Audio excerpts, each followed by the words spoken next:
Ain't got this shit knocking though.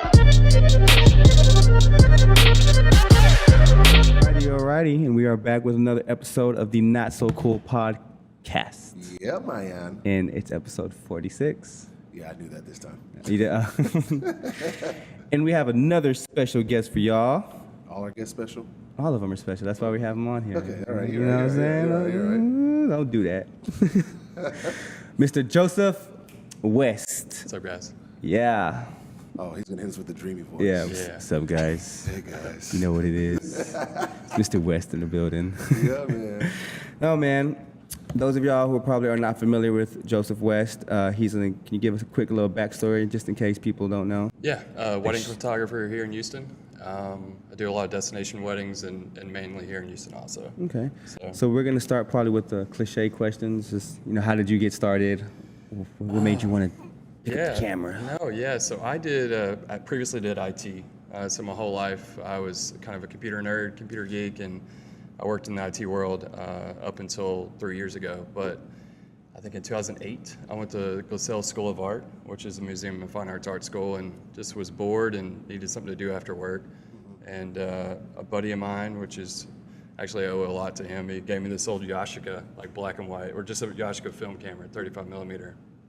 And took the class and Tri-X 400 and kind of fell in love with the process of developing. And I had a teacher, her name was Amy Blakemore, and she was a badass. And she was just really, really good at critiquing and kind of telling you how terrible you were, which I enjoyed. I kind of, I grew up that way in the sense I grew up on a farm, so it was just kind of hard work.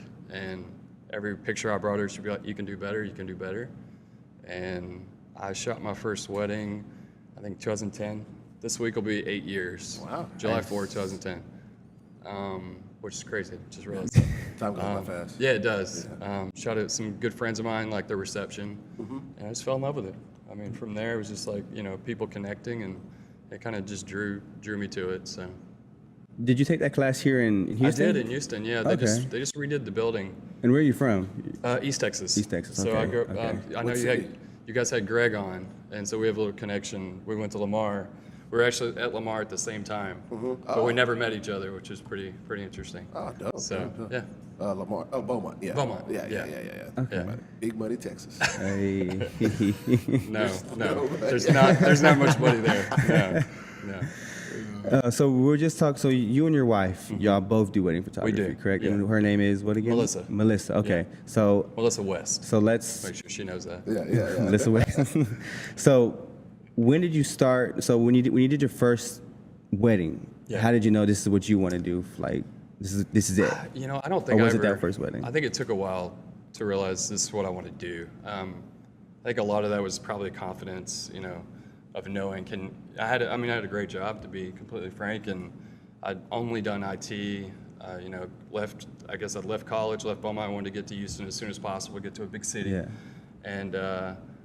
And I grew within the company. It went from, I think it was at 50 people, and when I left, it was a few hundred. And I was a director and managing a bunch of developers. So I kind of was like doing this cookie cutter life of like what I'm supposed to do, but I wasn't happy, just to be frank. And I hear that a lot in corporate America. yeah, and I think a lot of people probably are very happy, but I felt pretty empty with it all. So I think I needed that. The photography kind of gave me that passion, something I finally was like, I'm in love with this. I can't play Madden all the time like I was in college. That doesn't get me any money. Now it does. Now it does, that's true. I'm about 15 years too late on that. Yeah. And I was doing, I think my second year I did 25 weddings, 2011. So I was working 50 hours a week and then probably 30 weddings a year for 5 years. Did you sleep? Not much. I didn't need much. And it's also probably why I didn't have many successful relationships at the time either.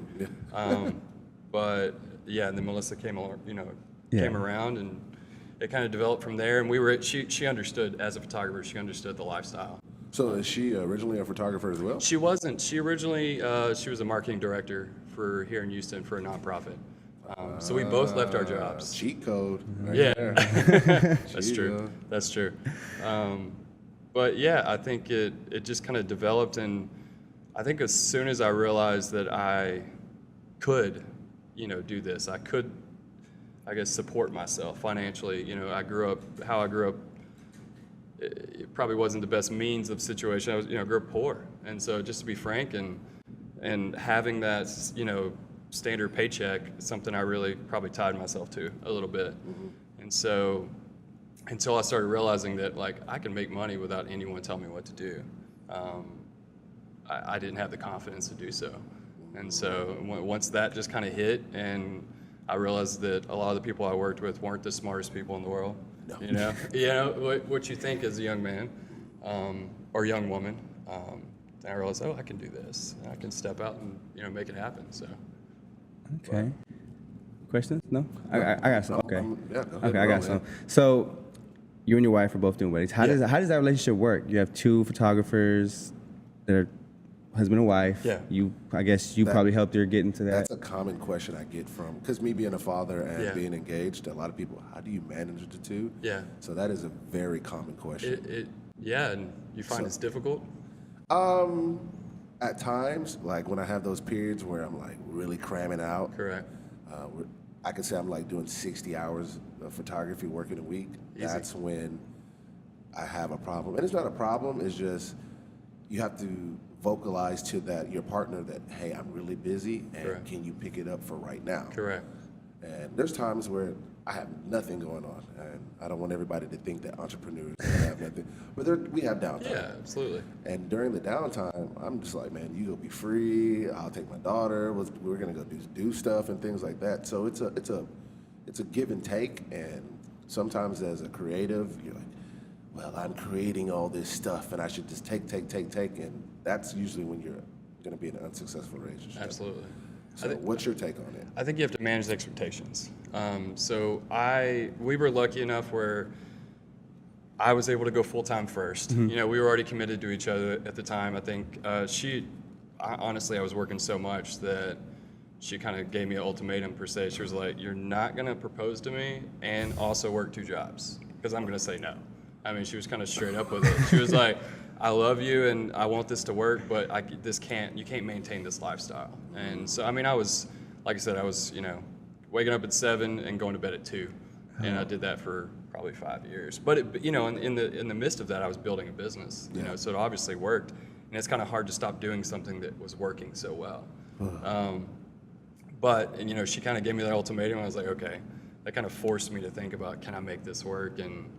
And so I actually quit my job, put in my 2 weeks notice, and proposed to her in the same week, which her dad probably was not too happy about. How's he gonna take care of you? Yeah, exactly. Taking pictures? Yeah, I don't think so. He believes in me now, which is good. Yeah. But I think from there, remind me of your question one more time. So how does pretty much you being a photographer, her being a photographer, how does that relationship work? Because I mean, is she a second shooter? Are you a second shooter? Do you guys take on the jobs together? The weddings, she's just a second shooter. Okay. And we only do destination weddings together. So she has a very successful family portrait editorial business here in Houston. It's popping. She's popping. Houston's popping too. But Yeah. but so she's literally Monday through Friday shooting herself. So it doesn't really make sense financially for me to go, hey, come shoot a wedding with me on Saturday. Yeah. Because she probably has a shoot of her own. And whatever I would save money on by hiring her, she would make more money. Yeah. So we kind of look at the positive and negatives of that, and it doesn't make sense. But if we can travel together and she can kind of get some R&R, it works. And I think clients love that husband-wife kind of feel, mostly on destination weddings, because we're with them usually more than one day. Yeah. So they get a vibe of us and know they're going to get taken care of, and they have a feminine person to connect with that I'm not, and I can't give them. But I think a lot of people appreciate like that ebb and flow of having both. Do y'all critique each other's photos? Do you ever say, hey, that's not good? We used to. But no, I think and I mentored her for quite a bit. And that's how we met. She was a fan of mine, actually, and she doesn't like that story. But she had a bit of a creative crush on me. but I'll let her tell that if she ever comes on here, because she tells it with a little blush. No, I didn't. I had no idea that she was a photographer either. yeah. I think I met her at the studio once, but I thought she was just helping you with like the studio stuff. Don't say that to her. Okay. Yeah. So if I would have known that, I would have loved to have like both y'all on here. I think that would have been you would have been dope to have both y'all on there. That's what I originally wanted, but I was just Tell me that, man. I would have, I would have both like, hey, bring your wife. No. So because it gives more perspective of y'all's relationship and y'all's business that y'all, what she does, what you do, and how y'all put that together. I think that would have been cool. But for another time, we'll bring that. We'll do that. We'll bring that. But from there, I was able to go full time first with her support, which was huge. And then a year later, she went full time. So I kind of had that year to kind of figure it out and go, don't do this, let's get an accountant for you too. And just these various things you don't really realize until you get, in the heat of it. And then she went full time, and she needed that probably full year to gain her confidence too. Also, in the midst of that, kind of threw some projects on her, which she didn't appreciate. But that's how entrepreneurs usually roll. Yeah. But now we're kind of at a space where we both know our schedules. It's pretty, okay, if I got to shoot, you walk the dog in the morning, I'll walk it in the evening. Like, it's that give and take, like you said, that makes it all work. Yeah. And it's really beautiful when we have these. I had 5 weddings in a row up until this past weekend, which is my last one for a while, which I need. And it was like, we don't have to talk about it anymore. It's like, okay, you got the errands or the chores on Saturday, because I'm going to be shooting for 12 hours, and there's no animosity. There's nothing that maybe we had at the beginning. But then I know when I wake up Sunday morning, I need to go do something, like I need to get busy. Yeah. But it takes a long time, I think, for that process to kind of flow out, and make sense. Okay. So me and you should probably get married. Because when I met him, like our little backstory, no, we're not together, guys. Y'all be really cute together. Yeah. It's funny because I was like putting like, oh, that's how I met Fred. Like he's been doing photography full time, and I wanted to do it, and he was teaching me. And he had already been doing all this, and he was kind of telling me what to do and what not to do. And I was like, I want to do it full time. And it's just like, oh man, I might just propose to you now. Yeah, that works. On the podcast. Yeah, we'll do that. Yeah, me going full time, I went through a suck phase. So I actually had a party bus business at the time. Oh, really? So I worked at a 9-to-5 party bus and did photography for another company. Yeah. So I was juggling all three. I was like, okay, I can't do the bus. I can't do all three. So I went down to just the party bus. Did the party bus for a year, and this is why I have all this gray hair now. Yeah. Stress. It was super It's stressful. a part of it. Now what I know was I needed a buffer in between me and the drivers and the patrons of the bus. And I didn't have that. I was doing it all by myself. And when I let go of the party bus, I was all photography. Yeah. And that year sucked. I was really poor. Because, you had essentially having the 2 incomes, you have a lot of surplus. Absolutely. And you can grow your business really, really fast. Yeah. Whichever business you choose. Yeah.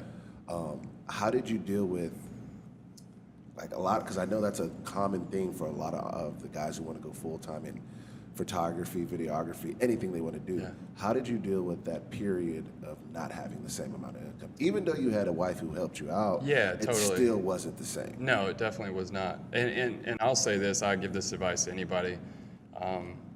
Don't go full time until you absolutely have to. That's just my personal opinion. But if your job is something that you can somewhat enjoy, meaning your day job, why not? I mean, I'm a worker. I like to work, and why not sit there and stack money if you can, or, continue to build your business in more, successful ways. But once you do make that decision, you're like, okay, I got to do this. I think one of the hardest things was definitely knowing I wasn't going to get that consistent paycheck. Like it was something that it'll humble you, which I think was very interesting. I had actually my second year in, I guess third year, it was last year, it was 2.5 or whatever. I don't tell many people this, but I'd always, if I worked hard enough in photography or anything else, it really came. It was just like it worked. And I had an incredible year, but my fall wasn't that great. Just wasn't. And it's probably a little bit to do with political reasons, and you're dealing with weddings where people are spending a lot of money, and people kind of pull back a little bit, and maybe I lost some meetings due to probably due to budget. Yeah. My fall wasn't great, but this year was incredible. During that fall, though, I kind of had to look at the little things again, which was a good experience to go, okay, what am I doing, what am I not doing? And I think anybody who is going full time, that's one thing to pay attention to is, the social media, the blogging. You were talking about how you're blogging all the time. Pay attention to those things that are going to get you that money. Don't sit there and wonder why you're not making it, because it's gonna suck. It's absolutely gonna suck. But you can't kind of wallow in yourself for that long. Yeah, because I essentially every time I have a slow part of the year, that's exactly what I do. I say, what can I automate, and where am I not? Where is my hand not at? Right now, and I went from I think like 5 weddings to almost 20. I can't think of the exact number, and I can say it was from blogging. Yeah, I can honestly say it was from blogging, and I had to like sit down and say, all right, I don't know what the hell I'm doing blogging. I got on YouTube, I watched as many videos as I could, and I just started going, and I started seeing the feedback. Daniel T. Davis is his name. He's a wedding photographer here in Houston, and he gave me the strategy. I don't know if I want to share this, but you can mark it out. I just want to hear it. Yeah, we'll bleep it all out. So he gave me the strategy where I would make the blog, and when I would make the blog, I would not hold the photos hostage, but I wouldn't deliver them yet, even if they were ready. I would give the clients the blog, and most clients were so excited about the blog and weren't expecting it, they shared on Facebook, Twitter, and on IG. So essentially what that did was drive traffic to my website. I had one blog that did 10,000 hits. Wow. And now, in the hindsight, I didn't see any, instant business from it or anything like that. But like 6 months out, I was just ranking on SEO every month, and there was nothing you could do about it for like a while because I was getting so many hits on. So I don't know if Daniel's gonna be mad at me for sharing this, but like he said, in your downtime, you have to like look for things to do and everything like that. And as you do that over and over and over, you grow and things like that. You acquire new skills and things like that, and yeah, I mean, the process is fun. Oh, yeah. Essentially.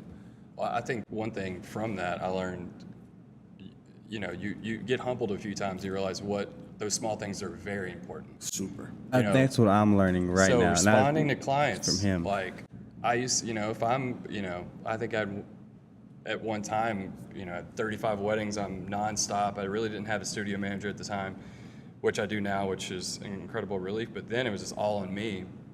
And I'd get a lead in, 2 days ago, and I wouldn't respond to it because I'm like, in your head, you're like, well, I'm good for the next year and a half. Like, I can't take on any more weddings.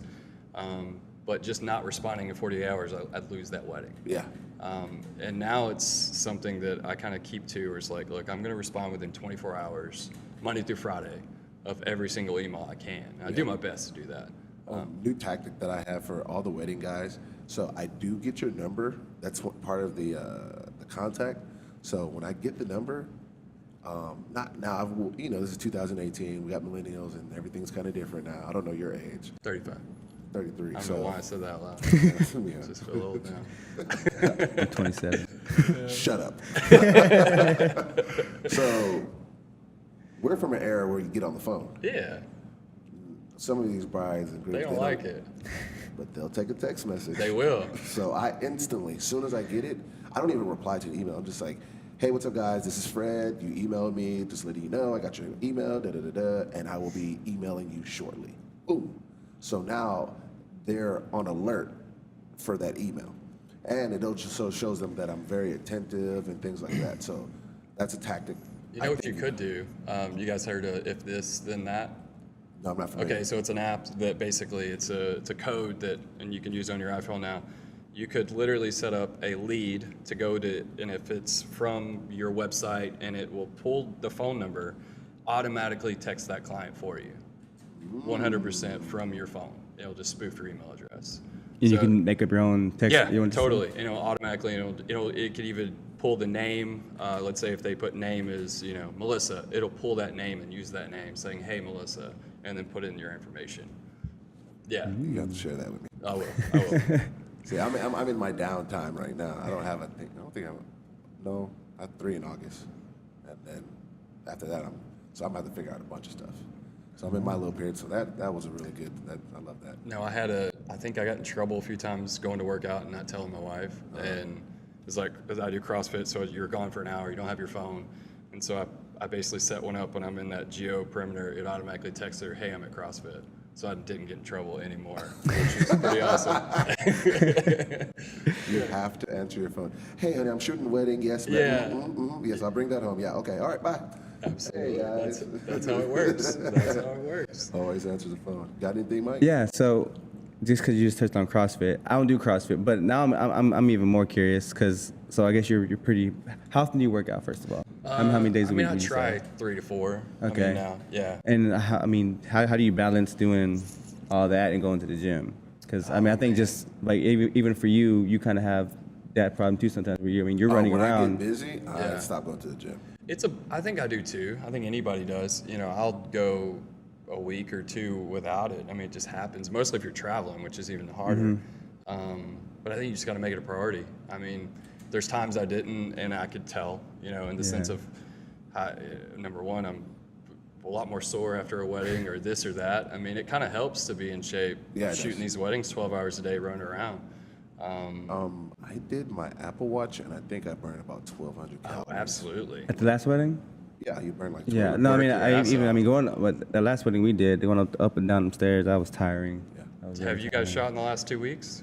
What's 2 weeks ago? Or Yeah, last week? Possibly, I don't know. Did you shoot within- outside? Yeah. Oh my God. We would know it was in our what's your title? We got to come up with a title for Mohammed. Sorry, he was helping us out and everything, and he was literally using like a box to fan the bride. Oh well, I need one of you, dude. Like, jeez Louise. Oh man, it was. Yeah, it was really hot that day. We had two. We had Yeah. yeah. I had one 2 weeks ago outside, and it In was Houston? In Houston, 5:30 ceremony, and the way they built out, it was at a house. It was at their house, absolutely gorgeous.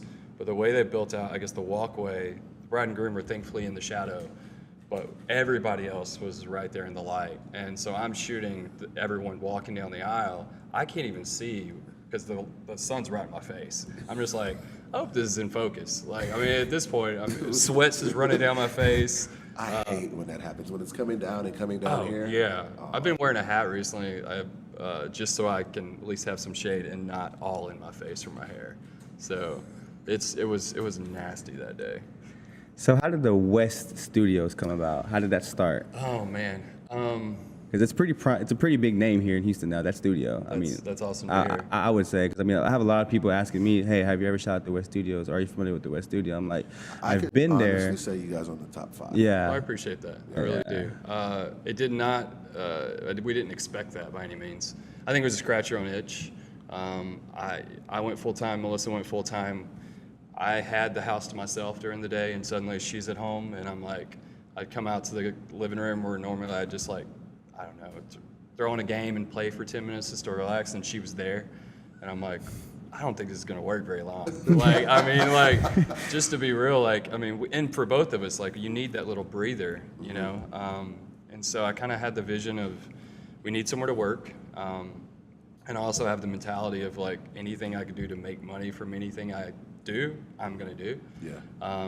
And some friends of mine have studios in New York and LA, and the one thing I saw in Houston that we didn't have was a big white box. Just to be frank, at that time, at least within 610, there was industrial, there was warehouse kind of vibe, and that's amazing. But we didn't have that look, and I was wanting to do more editorial work. Yeah. And so, yeah, we did it. We found this old 7-Eleven that hadn't been rented in a long time and renovated it and kind of split it in half with a studio in our place. And it just blew up. I didn't expect it whatsoever. I think our first, for a while it felt like a prison because we didn't have any employees. And we would be like, I'd be like, we're gonna be up there till 11. And Melissa would be like, no, I'm not. That's not what's happening. But we finally have gotten some really, really good people to kind of run things for us and work it and work out all our processes, and it's been really, really great. And I think the biggest thing, once I realized that what we were doing, I was like, oh, I get to meet all these creatives similar to what you guys are doing. And that first year, I got to see so many talented people coming in and out of there. I've gotten to meet some of my biggest sports stars I'm big fans of and take pictures with them, which is pretty rad, just by giving a space for people. So, How did you, like you said, you've so many creatives coming in. How did you cash in on all that wealth of knowledge? What would you do? What were the techniques and some of that you're a very personable guy from being around you. Well, thank you. But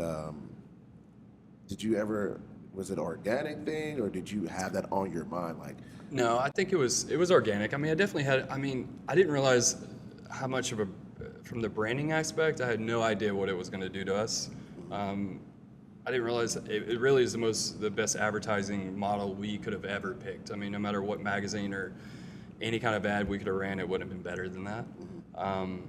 So I think just the notoriety of having a space for people to come to and feel comfortable in kind of put us at a point where, I was immediately being asked to shoot different editorial jobs than I ever was. In the wedding world, I think it definitely, I don't think maybe subconsciously it put me at a different level, where now I have clients come into the studio. I can kind of create my own environment for them, and kind of show them who I am and what I do and how I do it, and not have to worry about always the hustle and bustle before I was meeting at coffee shops or this or that. And there's definitely a cool vibe to that, but I think there's a certain level, certain clients want something, hey, come in, get my info. I want to make sure you're legit, and then I'm gonna go. They're busy. Like they barely have 30 minutes to meet with you. And I mean, for some of the amounts that we're asking for some of these people, having a space does help them out and gives them a certain comfort level to, okay, I know where to go kick his ass. It's true. It's true. That's true. So so-and-so address? Yeah, okay. Yeah, okay. All right, I'll be here. See you on this date, you're not there? All right, forget a contract. I'm going to come kick your ass. Yeah, no, that's absolutely So true. help out. Okay. And so with the studio, how are you managing, your photography stuff in the studio? I know you said you have a studio manager. We do. But do you still stress over that, or do you have that? I think at times, definitely, I think it's natural to do so. When we go to town, which we go to town quite a bit, I'll just be like, what do we have? It's nonstop. I think we have, 30 to 60 bookings a month, so it's quite a bit. But we brought Bianca on last year. Honestly, I think her 1 year is this week. And she, not only with our businesses and with the studio, she's kind of ran it nonstop. And then Shout out to Bianca then, man. Yeah, no, Bianca's amazing. Yeah. She's been a godsend for us, and she kind of you got to have a certain personality, which I think is very important because we have our employees there. We have someone greeting, we have someone kind of watching things, and you also kind of have to have a little bit of an iron fist of, hey, we got somebody coming in 30 minutes. I need you out. So it's a unique personality to be that. And we've been able to we have 3 of those right now, which is pretty incredible. Kind of like how you were earlier when we came in. Yeah. I need you to get out. You got to get out. What's your name? What are you doing? It's blocked up at 11. I was like, oh. Give me your phone number. I was like, let's walk away. Fred got to take care of some things. He was flexing a little bit, wasn't he? Yeah, a little bit. He's a big guy, man. He's a big guy. He is big. His hat was like this. He turned around. Hey, why are you in here, bro? We'll be out by 11. So polite. Gentle giant. That's funny. If you need a job, let me know. West Studios bodyguard. That'll work. Security. It's 11. Yeah. Gotta go. It's 10:59, man. Just letting you know. Yeah, but as an entrepreneur and hiring, and because I know there's other guys who, like, I have some friends that have like their own photography business, and they're looking for people to help them, branch out and do more weddings. Because I got a guy, his name. Second Shot Photography. His name is Edward, and his stuff is everywhere. I'm not saying he needs the advice, but there's other guys like that coming up. How do you, find those people to help you grow? Because I've had, tried to have some help before, and people aren't consistent, Correct. or they just don't have the same mindset as you, or things like that. How do you get the feel for that? Yeah. I think, I mean, I think coming from the corporate background, that obviously helped because I was interviewing people, I was managing people, so I have a little bit of a leg up there. But I think one big thing is like, I don't give people very long. I'm just like, okay, you kind of know if they got it or they don't. And I've had people who didn't, and they came back around a year later and they did. At that point, you're like, okay, you can work for us. But I've been lucky where I have two main second shooters other than Melissa, and I think both of them just kind of reached out via Instagram, or I think it was Twitter because Instagram wasn't around. That's how old I am. Which I think is so amazing. I mean, I think they both reached out and said, let's grab coffee. And they're both shooting with me to this day. I mean, Steven was 18 at the time and was like kind of reaching out to everybody going, hey, I'm trying to get into the creative world, and he did an incredible job. And over the years now he's my go-to dude. I love the young people that have the foresight. Oh, I love it because you meet this guy and he's 18, and I think I was 27 at the time, and I'm like, what are you doing? Why am I at coffee with you right now? This is, I'm like, I know you probably don't know what you're doing, but I just respect you at this point. And then it's, how can I mentor you? It just becomes that thing where I'm like, I want to make sure you're good. If you're going to work your ass off, I want to give, yeah, you can work for me all day. And he's continued to do that. My biggest weddings, he's there. He's my dude. And I think it's really, like you said, it's you have to kind of show attention to him. So for a while, if I had a guy shooting for me and I really wanted him to keep shooting for me, I'd send him files that were terrible and be like, what are you doing shooting at 1/20th of the second while people are walking down the aisle?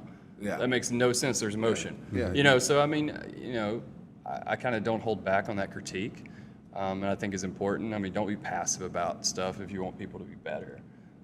Just tell them if they can handle it, great. If they can't, then they're probably not going to make it. Yeah. So, You hear that, Mike? Yeah.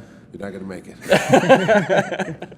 This guy's sensitive. Woo. Not all the time. I can be. Hey, I can be. You got to harden him up though. Sometimes. When I first started doing it to people, they were sensitive, but I'm like, if you harden up, and then you can take anything. Okay. He is too.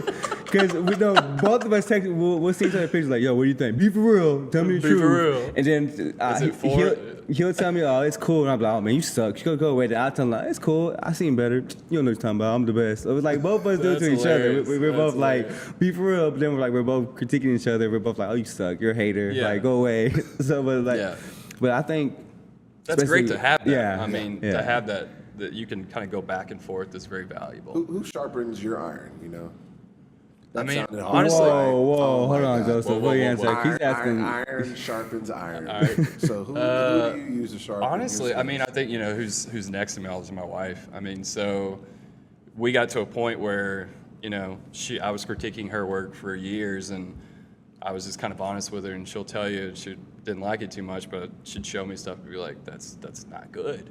Yeah. But then we had this kind of turning point with her, and suddenly she showed me work, and I'm like, I have nothing to say. I mean, that's incredible. And from then, I have kind of an artistic look on things, and I think at the beginning of my career, I was like, look, if this looks good to me, to me it's art, it doesn't matter what anyone else thinks. I was kind of big-headed like that, and she's kind of made me realize over the last few years that people want to feel beautiful in the photos.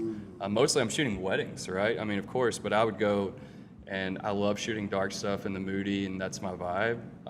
But sometimes that light always doesn't make people look the best. Yeah. And that aspect of having a woman or just someone to tell me, hey, you got to make this woman feel feminine, make her feel beautiful, and she has continued to kind of like just soften me a little bit. And my work is shown. I mean, now it's not only am I shooting something, let's use some harsh light, but I want to shoot something, against the light and, make you look and feel beautiful at the same time. And the editing has changed too, so it's like caring about those skin tones even more today than I ever have. Yeah, my fiance, same way. She's like, I don't like that. Yeah. And I'm just like, what do you not like? She's like, they don't look good. I have to dig to get it out of her, Yeah. but eventually she gives it to me, and I'm like, oh, okay, I get it. And then I do go back, either pick another photo or Correct. edit. So And so, just my issue with when I'm helping him with weddings is I'm gonna be completely honest. This is more of a question for me. I suck at posing. I kind of freeze up when it comes to like with grooms and brides because I'm like, great question. Great question. I like, how do you? Maybe you can probably ask a little bit better. I'm trying to figure out how to ask the question. Like when it comes to posing, how do you know how to pose your grooms, your brides, or how do you go about that process? What is your process? Because Yeah. I'm like, okay, well, just stand there, and I'm Correct. like, I kind of like, there's times I don't know what to tell them to do. Correct. So like, how is that process for you? Or is there a better way to ask it? I think it's time. Number one, I remember going to these workshops in like 2010 and 2011 and watching like, 22 ways to pose with one, in one light in 2 minutes, and I never really like got into that, never really understood it. So now my process is more the people. I'm shooting 2 people getting married. They hired me for a reason. Some people will get together and I'll just put them. I'm like, my goal usually is first like get them in good light. That's all I care about. Like I want them in good light. I want the background to be what I want it to be, and then I'll just kind of start with like, hey, look at each other. You just got married. And if they're vibing and they're going to be affectionate, that's who they are, and that's their quality together, then that's what they're going to do at that point. And then I'm going to shoot those moments. But some people will just look straight back at me and be like, okay, what do we do? And you kind of, and I'll keep kind of massaging that, keep pushing that of like, okay, now I'll tell them what to do. Like, look at me, let me get some good life photos, just something a bit more editorial. But there's either a switch point for me of like, okay, they want to be told exactly what to do. And if they do, that's fine. I mean, I'll walk them around like a mannequin and put them in the best light possible and shoot them, artistically, editorially. But some clients are just like, they just want to sit there and look at each other and make out and hug. And I'm like, cool, I'm all about that. Yeah, So I get I pretty much, it's a vibe. Yeah. You get a vibe from the client, and you can tell, like you said, what they're gonna do and everything like that. I'll have some go-to poses, and I'll run through those. And while you're in that space, whatever happens, it just happens. So Yeah. I think you need to get you like a little rapport of poses that you automatically know you're gonna do. correct. Like he says, he has them both looking at each other and dreamy eyes. And then from there, he's like, okay, I see this, or I see that, or you should do this, or you should do that. Because if you just go in there with no poses, you have nowhere to start from. I mean, essentially, you need to develop a foundation for Correct. poses. No, it's true. Like right now, I mean, like I do one where, I get them a little close and maybe their nose touch or something. I'm like, but everybody's so sweaty. I was shooting Saturday and the girl was like, get him off of me. So instantly you gotta have that self-awareness enough to go, okay, he's sweating. I'm gonna have to do something where they're not touching skin, at this point. What is that? And so you have a couple of those, in your repertoire and kind of move on from there. I mean, I think it's just like you said, it's just the vibe and knowing you got to fill those gaps really quickly because it'll be like, they're thinking, what do I do next? You're the leader here. Yeah. And they just want to be told, Yeah. So. I mean, the last one we had Elmo. Elmo Parker is a friend of mine. I think he was pretty easy, wasn't he? Yeah, he was fairly easy. He was pretty animated, so it was just like you kind of just let him go over there, and he'll just Do his thing. Yeah, strike up a pose pretty quick. So Love that was pretty easy. And I was like, okay, but before we got there, the whole time my mind, I'm like, shit, what am I gonna do with him? Where are we gonna be at? We're gonna be downstairs. How do I do this? Is he like? Then as I'm shooting the grooms, all of them getting ready, getting dressed, I'm kind of seeing how they all are. They're all super, just joking around, and they're easy to deal with. So it's like, okay, I'm kind of getting a little bit more comfortable, but I'm still not sure how it's gonna be until we actually get downstairs to the little room that we were gonna do the little session in. And I don't think it turned out as bad as I thought it was. He hasn't really given me the whole critique yet. So I haven't even looked. so I'm still waiting. I've been telling him, like, yo, have you looked at the photo? Like, what do you think? Tell me. So I'm still kind of just waiting to hear that feedback so I can tell him he's a hater. No, from what I saw, it looked really good. Yeah, I think you were overthinking it. I probably was because I haven't done a wedding in a while. Yeah. In general, and so It was Chateau Comore. Oh, yeah. Like, you can't mess No, it you up. can't mess Yeah. that light's so good there. Yeah. Everything's so pretty. You good? Stand over there and just don't have your Yeah. eyes closed. Yeah. Pretty much. Yeah. It's Yeah. pretty remarkable. so I stuck him in a little bookcase room, and I just had like a little off-camera flash. Yeah. But I think it's okay. So we'll see. I think one thing I started doing years ago, I'm inspired by movies. Just so anybody can cinematically make something beautiful. And so while I'm editing, if there's something in the sports world going on, because otherwise I'm watching that, but I'll watch movies with no sound on, and then I'll listen to music. So I'm just like visually getting this look of whatever movie, like, you know, I think, what was I watching the other day? True Detective, which is absolutely gorgeous. But I've seen it, so I'm like, I don't want to listen to the dialogue again. I know what happens. But I'll just turn the sound off, listen to music or something else. But I have that visual in my as we're moving through. So every now and then I'll see a scene, I'll stop it, and I'll sketch it out. Meaning, like, if there's a girl and a guy together, a guy and a guy, whatever, I'll sketch out what their pose is. And so I have this book that literally is like a bunch of stick figures of sketches of, and I'll bring them to weddings, and kind of like in the car before I'm like about to go in, I always have this little thing for about 20 minutes where I'm listening to classical music, to be honest with you, just to chill me out. And then I'll look at my sketches. So sometimes they'll stick, and the client will be perfect. It'll line up, and I'm like, oh, this is amazing. Like, I'll see that. I've had a few where I'm literally drew something out and I made it happen, you know, the same day, which is pretty rad. But it kind of gives you that comfortability and that confidence to be like, when you're visually kind of can match those two, you're like, oh, that's what I'm doing right now, you know? I'm gonna do the commercial right now. Poses by Wes. Coming to you soon. Bookstores all across America. Look for that, guys, because that's. No, that process is very, super interesting. Super interesting. Yeah, you respond to it by seeing it, and you're writing with your hand, and I think you respond to it when you see it in real life very quickly. Hands is one way of retaining it, and with your eyes is retaining it. Yep. Yeah, so you get two ways of doing it. A lot of times when you're just watching videos, it's that one way of retaining it, but the other hand, so it's more fluid at the time when you're doing it. That's really and you're also a lot more intentional about it. I feel like the times it's happened to me, I'm like, I'm gonna get this pose because I see this setting, and the clients respond to that confidence. I think instead of just being like, hey, you guys go stand over there and lean back on him, if I'm like, nope, sit there, do this, do that. I'm like, I want this perfect photo, and then magic will happen. Then they'll just start cuddling, or you know, then they'll do their own thing. So this, you know, this static pose I thought in my head becomes even better. I love that you said confidence. How big of a role does that play with shooting people? It's everything. I mean, I don't think there's another important thing of being a good photographer when you're dealing with humans. I mean, so if I walk into the room and they know that I know what I'm doing, I also have to show and give off the vibe I know what I'm doing. And whatever you have to do to have that, it's usually shoot a lot, right? I mean, how many times have you taken photos? I mean, hundreds upon hundreds, and it takes a long time to build that. 10,000 hours, right? Yeah, but those moments on wedding days or just any editorial job where, you know, shit doesn't go right, you got to know how to respond really quickly and do it where people will trust you.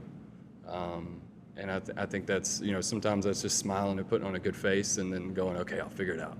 You know, hopefully this works. I don't know what the hell I'm doing, Dad. Like that. Yeah, whatever you have to do. The whole mantra of maybe fake it till you make it is very true.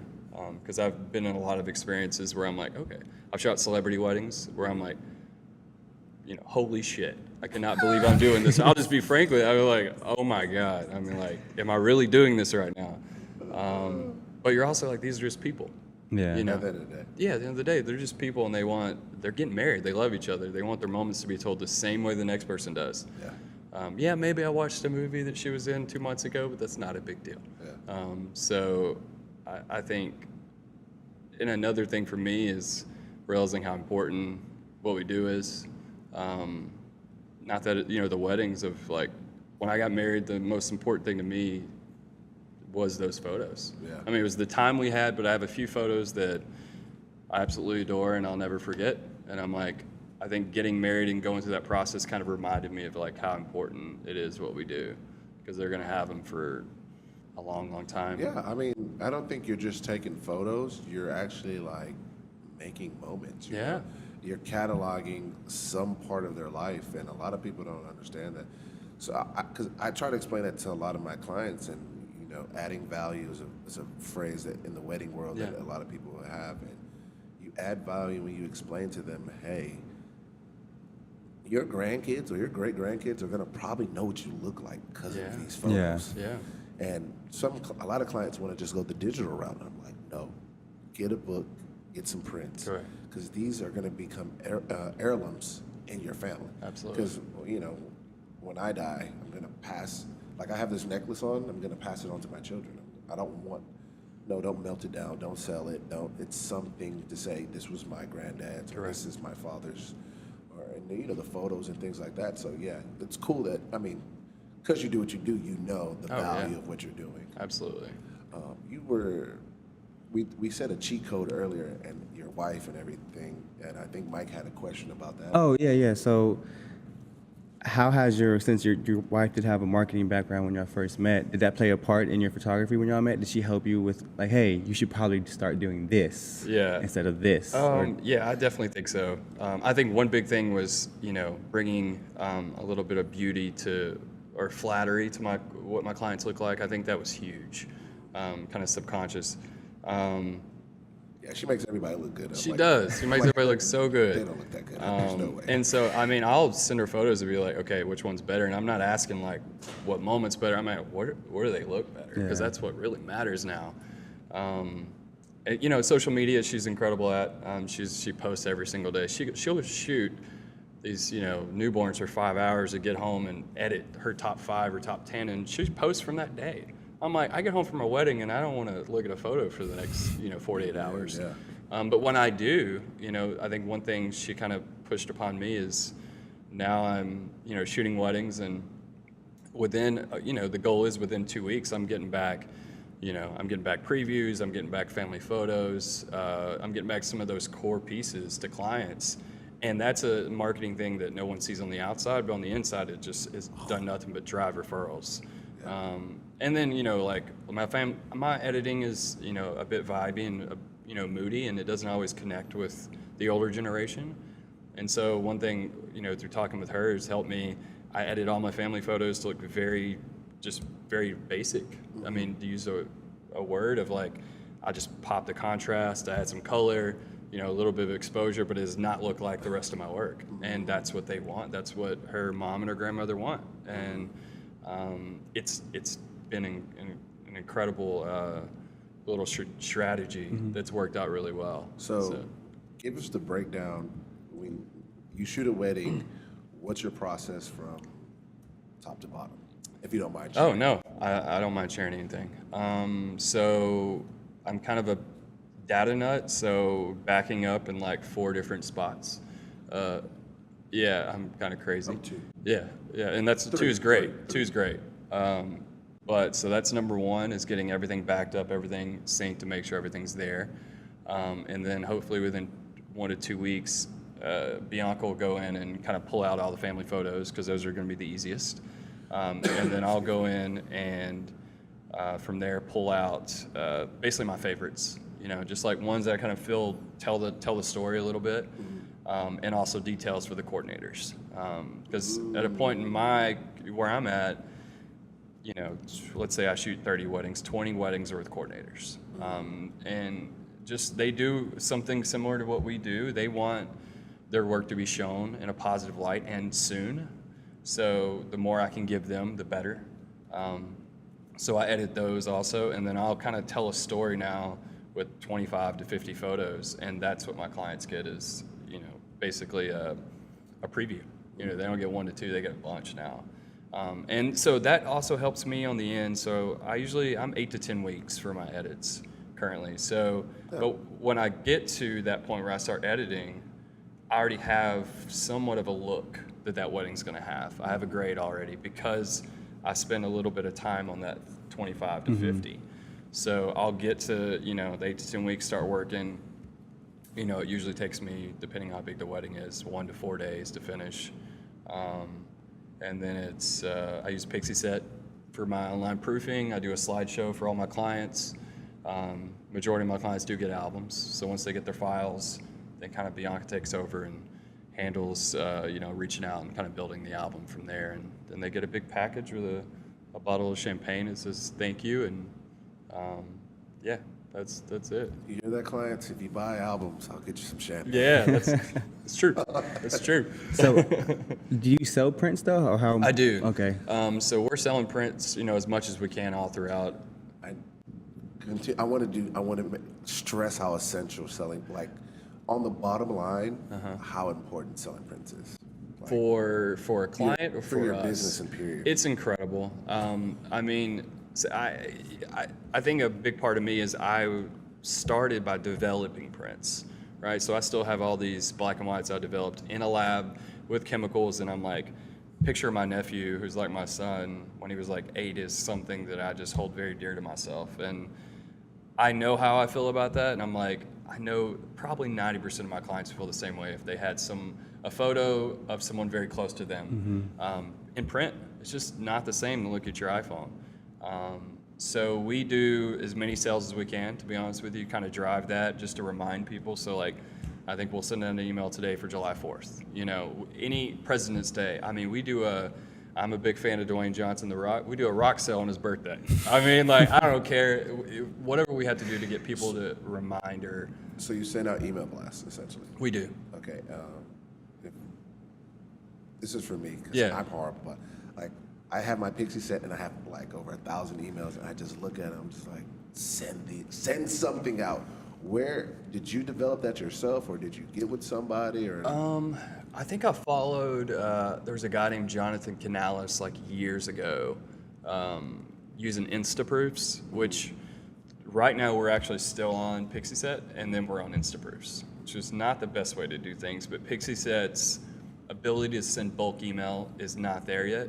Unfortunately, I think you have to do a lot of manual work to get that out. So we'll upload the wedding to Instaproofs too, but it pays for our subscription and more about doing this.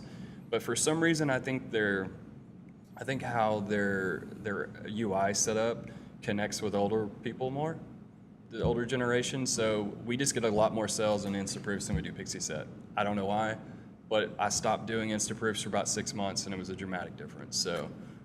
Because I was going to do MailChimp Yeah. and set up something Yeah. and then have the link to go in there. Yeah. And so do you have an individual email that goes to each person reminding them about their prints, or? We is can, it like with Instaproofs, we can do that too. We can do one that, let's say they go add some prints in their checkout and they don't check out, it'll send them something in 10 days being like, hey, you got some prints, you want to buy these? It'll also, she's now automated all the, like she'll add some GIFs in there of like, whatever for July 4th or whatever the holiday is. So she's automated all of these holidays. I think it'll probably automatically go out today. And she'll just pick which wedding, that she wants it to send to, and it'll be, 40% off or whatever it is. And then we do autofill too. So we used to print a lot of the stuff on site, but now we have Richard's Photo Lab, which is out of LA. Their work is beautiful. It kind of matches, like, it's a little bit darker, and that's what I like, but it also has a nice pop to the contrast. colors, Yeah. colors and contrast. So we just were like, this makes so much sense to allow them to do all of the printing. So literally, I think sending out the email to printing to shipping is all automated at this point. The only thing she'll have to do is upload the photos and click a box to add them to the bulk email. But everything else just becomes automated. I think, just like you said, everything you can automate, Oh, yeah. all day, because you don't forget about it. So. I wouldn't forget. It made me feel like I was busy doing everything. Yeah. But as I've gotten actually really busy, you realize, you don't need to be that busy. You need to be able to pull away and have time for yourself. So Absolutely. That's why every chance I can, I'm like, what can I automate? So you still do your editing? Have you ever considered going through like an editing studio? I said hell no, never. No, but I do. But I will say, I do. Let's say, so another bit of the process is when I come back to the wedding. Let's say I have the 25 to 50 I've edited. I'll go through and 5-star using Lightroom and Photo Mechanic. My favorites. Let's say that comes out to be 500, 300 to 500. The 4 stars, I'll edit that. All those 5 stars, and that's my slideshow. That's into clients. I then do a separate Lightroom catalog that Bianca, who's a badass, is now, and we've kind of worked together. Now she's editing the rest. But what's great, and I'm giving everyone my secret right now. But what's amazing is that, and I don't know how this came up, and maybe I heard it from somebody, I'm not sure, but I'm giving her the edits. So she knows at every lighting condition what she has to do. So there's no like, I think I've tried to send off to labs in, LA and, Canada, and it just never worked. I didn't connect with the edit. But she gets to see all the 5-star edits, so she knows every single getting ready location, the ceremony, the family photos, the reception flash. She has the edits for that. So she's doing mostly a lot of copy pasting, and then some retouching and some cropping, and then from there I'll go and make one more round through of what she's done, just to make sure I like it, and then I start the export. And also use Alien Skin. Have you guys ever heard of that? Mm-hmm. I've been using it since I was Windows. I refuse to NT. give my skin editor. I know what it is. No, that's not what it does. That's not what it does. Oh, okay. So you know what it is. No, I don't know. So it's another editing program, Alien but it's Skin. old school, like super old school. They had Windows 95 had Alien Skin. They just celebrated 25-year anniversary. Whoa. It's wild. Yeah. But they were doing different things back in the day, but they're an editing program that they're trying to compete with Lightroom. I don't think they ever will. But what they do is, I'm a very technical person, so I'll try to keep this simple. The way they see their RGB channels, so the ways they see their colors is different than Lightroom. Because you have these files that, so a raw file is basically, it's just a text file that Lightroom is reading that algorithm to say, I want it to look like this. If you move exposure, do this, right? Alien Skin's algorithm is different. So they read greens and blues and oranges and reds different than Lightroom. So I'll export out of Lightroom and then run a quick little small batch or look over the file in Alien Skin. And it can just do different, I believe it could do different vibes than Lightroom does. Oh, I think, and I had grain there too. Yeah. So, because I like the grain a lot better in Lightroom. Yeah, Lightroom's grain is not good. Yeah, so. It's just nasty noise. That's what it looks like. Yeah, it's a lot of noise. It's a lot of noise. I try to add it in, because I shoot with the Fujis, I have it in the camera. Yeah. And then I take it out or add in a little bit from there, but I don't like the grain in. No, you guys should definitely. Okay, so just to, I know you mentioned earlier that you were started off doing film, right? Mm-hmm. Are you still doing film today? I am actually. It's kind of been over the last year. It's been a little bit of a resurgence in what I do, and I think doing it as long as I have, I got a little creatively bored per se, and I tried to do different things that kind of inspired me, and it just really didn't work. And on a wedding day, I have a wonderful formula, and it works, and I know how to do it, but I needed something else. So I started shooting medium format again. Started with the Leica, 35 millimeter, and then it's moved on to medium format. I shoot a Pentax 6.7 and a Contact 6.45. And I really was doing it under the radar. I'd just bring it to weddings and, or bring it personally with my wife when I would travel. I'd shoot her a little bit. But bring it to weddings, and I would just pop it out during the portraits or during the details. And all the while, I was kind of building this little portfolio of all these. I think I'm up to 60, 70 rolls that I've shot through. And the goal was really to do that, see if I loved it again, Mm-hmm. and see if I knew how to shoot this shit again, because it's a different world. Every stock is different. Every lighting condition, you got to go underexposed, overexposed. So I had to learn it again.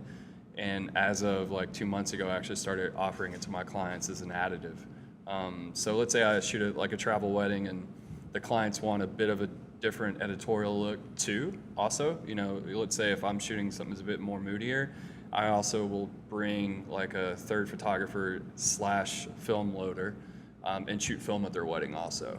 And so it kind of just gives them a different vibe, It has a completely different aesthetic. Yeah, completely. And it's fun for me. I'm just I'm excited to pick it up, and you kind of get over that fear after a while of is it gonna come out? It's that's the biggest thing. I mean, for a while I used the Fine Lab out of California, mm-hmm. and they've been fantastic. Of the first rolls I was sending them, they're it looks like you haven't shot film in a while. Like, this is really underexposed and green. I'm like, thank you for telling me how terrible I am. But, you know, then you just kind of, as we move through, I've learned, you know, where I need to overexpose and not. And it's kind of been a really cool and fun process, you know, which is, I think, rare, you know, 8 years into a business to find something new again. Disposables. I enjoy those. That's awesome. I love doing those. If Fuji's listening, can I get a bunch of those? But I use the Fuji disposables, and just the aesthetic and the feel to the photos, I really like them. My favorite photo right now, out of all the photos I've taken in 2018, is of Milan and Jasmine. That's my fiance and my daughter, and we're at a roller rink, and Milan's like sitting in her lap. And it just made me feel like how I felt when I was a kid. Yeah, you know? it reminds that nostalgia feel. Yeah, those are beautiful names, by the way. Oh, thank you. Yeah, Thank you. that's awesome. Then you got Fred.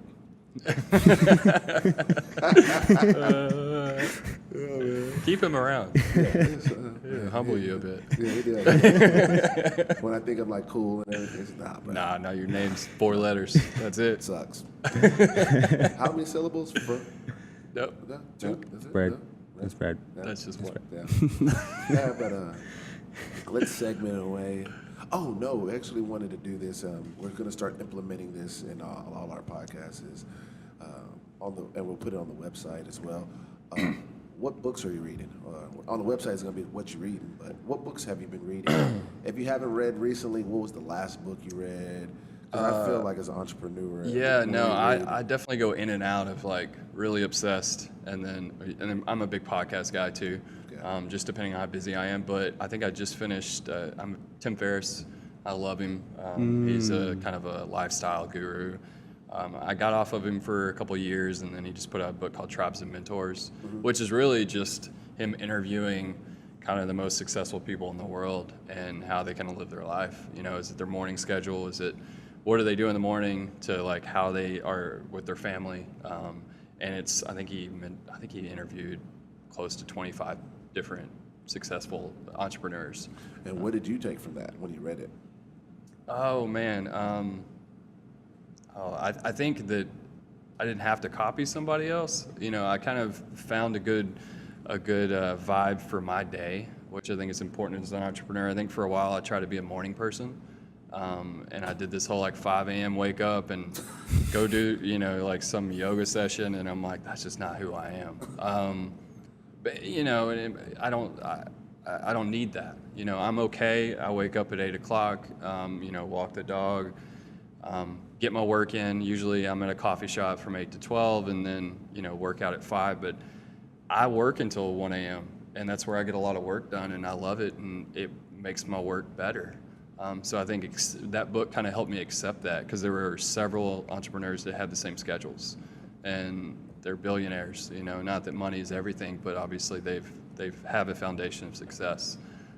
So yeah.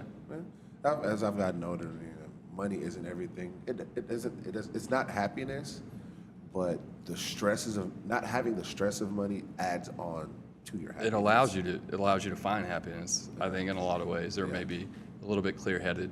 Yeah. You know. Yeah. So when we first walked in, you were talking about the move of LeBron. Oh no. Oh my God.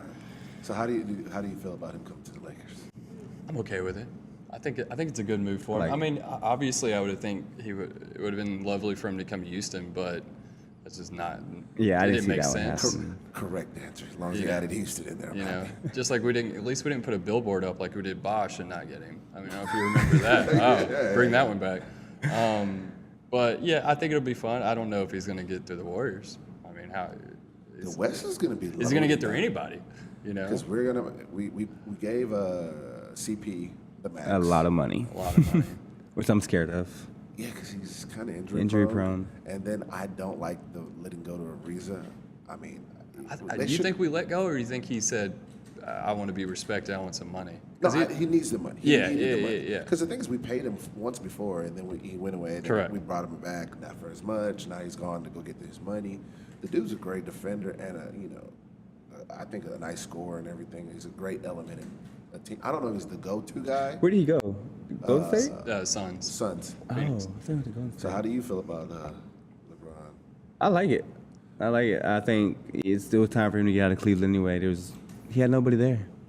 No, he had nobody there, and at this point, I think like legacy-wise, LA is the best move. And I think his legacy's. I mean, Oh no, he's I'm good. Not, I'm not talking about basketball. I'm talking about life. Life, As a yeah. Because I mean, businessman. look at Magic Johnson. Look at Yeah. Shaquille O'Neal. Shaquille O'Neal's Yeah. the most paid. He has the most sponsorship. Like an athlete who's not playing anymore. Really? He still makes the most money. I did not know that. Yeah, for Oh.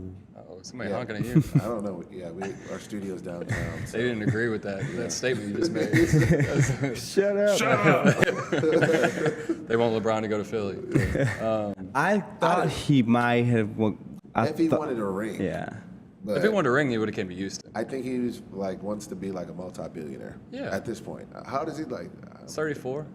Yeah. Well, his whole Nike deal is almost close to what, $1 billion, wasn't it?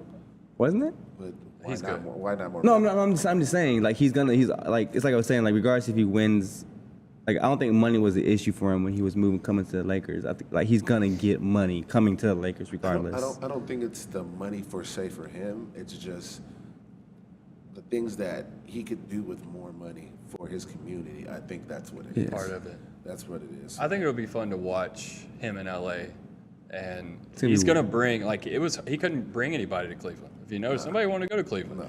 but people went to Miami. I mean, people wanted to live there, so people are going to want to Yeah, go to live in LA, LA. and he's gonna next year he'll bring a couple of players. I guarantee it. Yeah, I think there's Kawhi. 1 year. Yeah. Did you see that meme on the internet where it's like Kawhi Leonard sitting down and Pop was sitting there, and the meme was like, I bet he's saying, "I'm gonna keep it straight with you," or I'm gonna tell you like this, or I can't remember exactly the words, but it was one of those meetings where you have a meeting with a guy, you're like, hey, so this is what's gonna be. No bullshit. Yeah, exactly. Yeah. So yeah, I'm sure he's done. Yeah. Well, they were saying, I was listening to ESPN this morning. They were saying Kawhi, like if he doesn't get traded, that it's a rumor that supposedly Kawhi is just like, I'm just gonna sit out the whole season. I'm not gonna play. Like he doesn't want to play for the Spurs, supposedly, like at all. So if he doesn't get traded, he's just not gonna play. Do they still get paid? Sounds like a head case. I don't know. You're doing I mean, he can just things say I'm injured. Oh, I'm hurt. I don't want to say it's a head case. I believe in conviction, but at what point do you like? Yeah. If you're sitting out a whole year Yeah. and you're as good as he was, what value is that? Yeah. Yeah. So Well, I because don't know. I know he has problems now with Tony Parker and all them because of when they called him out during the. That was horrible. Yeah. I don't. You shouldn't. There do was that. no coming back once Tony Yeah. did that. Yeah. Oh yeah, that's the exact same with LeBron. Once he did that, To Jr. It was Everybody around. knew he's leaving. Yeah, he's you're done. leaving. He's done. oh, that was the funniest meme. Yeah. There was a meme with the exact moment when Jr. asked LeBron the exact moment when he was leaving, and it's like a picture of holding Yeah. the exact same thing. That was hilarious. Yeah, That was rough to watch. Yeah. Rough to watch. Because As a I like sports fan. LeBron. I like LeBron a lot, and to see him go through that, like he put in so much work and effort into that game, like Yeah. to get them there to win, Yeah. and just for the dumbest mistake to happen and to cost them the game, like I just like great. after that game, it kind of like drained him. It like just Well, do you think he really broke his hand? who? LeBron? I don't think so. I think You don't he think was so? like, I'm good on this. Oh yeah. And this is my cop out. Yeah, I'm gonna put this brace on game 4, game 5. Yeah, You know? and I'm a cop out. I'm not mad at him. No. He literally wielded them to the Oh to the yeah, finals. yeah. He left everything on that court. So, if you are a new player coming up, would you even want to go to the East? Why not? You're not going to win. You mean the what? You mean the West? No, the West. I would love to go to the West Oh. because you might actually contribute to a team that's going to win the Oh finals. yes. But if you're going to the East, you're not gonna. You're just gonna get beat by whoever. Question wins is, y'all think the wins. Rockets are gonna win next year? Yeah, man. What you think? What you think this is, man? Represent. What do you mean? We were supposed to win this year, but CP3 got hurt. That's all. Yeah, we're gonna lose again next We year. got to get Capella back. Yeah, they need to get that kid whatever the hell he Whatever wants. they want. Give him. I'll pay him some. So, yeah. Like, You want pictures every day? Okay, that's it. All right, yeah, I got you. Come Man. to the studio. Everywhere. Yeah, free time. Bring Capella. Capella come back. Yes, because to lose him, I think instantly takes us away from being to contend for Yeah. the finals. Yeah. Absolutely. And because he's getting better. exponentially better. Yeah, he's getting every better, year. better. Olajuwon is helping him out. Like that's. I mean, you could see he pressure-wise, maybe it was scheme, but against the Warriors, he got shut out a bit offensively. But when he did have his time to shine, it was beautiful. It was like you can't compete against that dude. No, he's a 7-foot athlete. Yeah. And he's like what, 19, 20? Yeah. Super young. I mean, he's not Durant, who's a 7-8-foot athlete, but Durant's just a whole nother animal. That's something different. but I mean, in his capacity, anytime you find somebody 7 foot, majority of the time they're not that type of athlete. You know, Durant, yes, he's special. But Capella, I feel is special. Oh, yeah. Jordan, where's Jordan got? He's going to DeAndre? He's going to Mavericks. Yeah, Mavericks. He's a special athlete at 7 foot. So yeah, when you get in that 7 foot range and you can move a certain way, yeah. But this is a creatives podcast. It's time to get- One more quick question just before we end it. Who has been your favorite guest at the studio? Like, that's been there. Whether photography or somebody that was being photographed there. Had Jose Altuve in last year, and it was I think it was right before the All-Star break. He was in we had a couple Champ Sports events, like shoots in for their commercials they were doing. And he was just the sweetest dude, like just so kind. And like one of the guys, like on his way out, is like, anybody else want photos? Like, because we had people there, I guess, from the set and from the production company. Just super sweet and super kind, and like everything that I thought he maybe would be. So yeah, that definitely. Okay. Yeah, I was starstruck a little bit. So I was just curious. Nothing wrong with that. Yeah, I was curious. I was curious. No. I acted cool though. I mean, he didn't know. Yeah. Unless he followed me on Instagram, and then I posted about it quite a bit. Yeah. We had Deshaun in last year before the season started, and I don't know his situation now, but I mean the dude was like chill, just like hung out. He's a nice guy. Hung out after. I remember the production company paid for his food. Like got it delivered, and he wouldn't let him pay. He was like, "No, I'm paying you back." And like gave him money, like he would not take it. It's a common thing, obviously. Production company is going to pay for your food while you're there as talent. Wouldn't take it. I was like, "This dude's humble. I like this," and That's obviously dope. he continued on. I mean, he's a great player, but he hasn't proved anything yet. No, but I mean, to come out and play like he did is very surprising. Yeah. I think he has a very bright future in front of him. Yeah. Stay healthy. Stay healthy, but this is not like 7 years of him doing No, that. So absolutely I not. get now let's ask that 9 years from now, let's see how he is. Yeah. I know me in the NFL for 9 years. I'd be buy my friends food and no, I'm just kidding. Most of the guys I know in the NFL, they're like the coolest people. Well, he was Yeah. popping bottles yesterday. Who was? Deshaun Watson. Oh, was he? I saw him. It looks like he's popping a lot of bottles lately. Oops, sorry Whose guys. phone is that? Thanks. Sorry. Podcast over. Mike's phone. Oh my God. You had one job, Mo. One job. You just blame it on him. Just shit rolls downhill. But man, thank you so much. You're welcome. Thanks for having me, guys. You are an amazing wealth of knowledge. Thank you so very much. Anything else, Mike? Nah. Let me do the corny. Or do you want to do it? Never mind. Hey guys, it's Fred here. Thank you for tuning in to the Not So Cool podcast, where we make not being cool cool. Bam. Fred with one syllable. Go on.